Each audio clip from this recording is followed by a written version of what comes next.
Negosyante. Salitang masarap pakinggan. Pero sa likod nito ay mga hirap na pinagdaanan. Salitang akala ng lahat ay parati kang may pera. Salitang mensahe gusto mo nang tumambling. Pero dahil sa salitang ito, ay patuloy kang lumalaban kahit gaano man kahirap. Dahil ikaw ay isang negosyante na patuloy pang nanangarap sa ikakaganda ng negosyo mo. Hindi po ibig sabihin na may negosyo ka o nagnenegosyo ka mayaman ka na. Mayaman lang po kami sa pangarap at pananalig na mabago ang pagmulong buhay namin.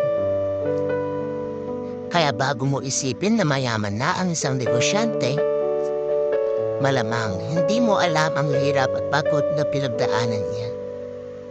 Kaya sa mga negosyanteng patuloy lumalaban para sa kanilang mga pangarap,